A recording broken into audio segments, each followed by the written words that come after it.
ইচ্ছা মতো মারছে, আমরা পাও ধরছি, বলছে আমাদের হিজলা দিয়ে অপমান করাইবো, মেয়েদের হিজলা লাগাই দিবে। আমি পাও ধরছি, তারা একটা কথা শোনে নাই।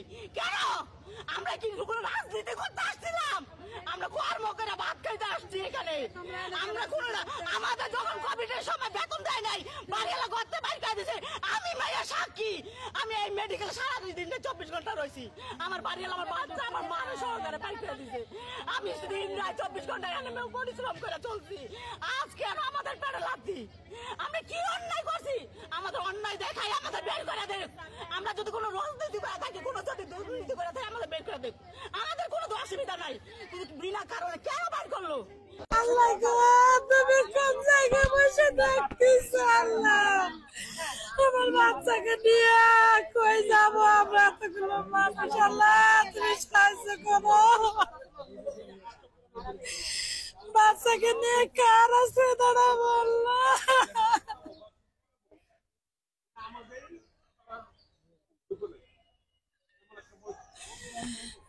বৈষম্য বিরোধী আন্দোলন করছে ছাত্ররা, সাথে কি আমার ছেলে মেয়ে ছিল না?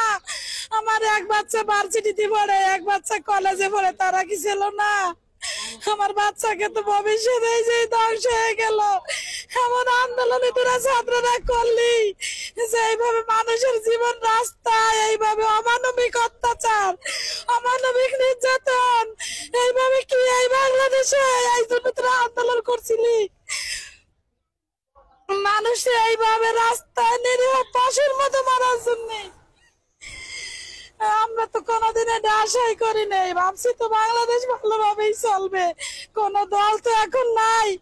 এখন ইউনূস সরকারের বাংলাদেশ, ইউনূস সরকারের বাংলাদেশ। আমাদের জন্য আমরা কতবার গেছি, বলছে তোমাদের চাকরি যাবে না, তোমাদের চাকরি আছে কইরা খাও।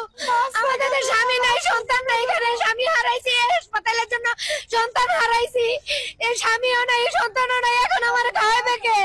কে খাওয়াবে? কে দেবো? কোথায় যাবো? কি করবো? আপনারা বলেন, আমরা কি করবো?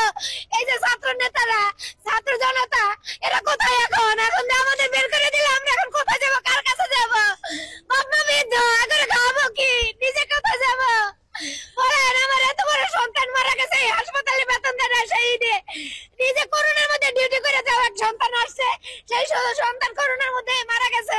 এখন আমি কি করবো? কোথায় যাবো? কার কাছে যাবো? কি খাবো? আপনারা বলেন। এই যে এরকম করে হুট করে ডিউটি অবস্থায় মানা করে দিল, মানা করে আমি অসুস্থ মানুষ, মানা করে দিল, এখন আমাদের অন্য জায়গায় চাকরিও হবে না। আর যে বাপ মা খাওয়াবে তারও অবস্থা নাই। কোথায় যাবো? কি করবো? আপনারা বলেন, কি করবো? তুলা মানুষ, সবাই ঘরে 5-6 জন আছে। অনেক আমাদের সাথে সবাই, অনেকেরই স্বামী মারা গেছে, অনেকেরই স্বামী ছাইরা চলে গেছে, চাকরি করে বেতন নাই গা। তারা কি করবে? কেউ হাজবেন্ড মারা গেছে, কেউ সন্তান প্রতিবন্ধী। আমার তো সন্তানও নাই, স্বামীও নাই, আমি কার কাছে যাবো? বৃদ্ধ বাবা মা, আমরা এখন কি করবো? বলে দেন, আমরা কি করবো? আমাদের তো কোনো আশ্রয় নাই। এই এমন একটা চাকরি করে খাইতেছিলাম গোবর চালায়া, 15 মাসের বেতন নাই। আমরা কি করবো? কোথায় যাবো? আমরা তো জানি না কিছু। আমি 2টা বাজে আমার ডিউটি ছিল, 2টা বাজে আসছি, এখন শুনতেছি যে আমার চাকরি নেই।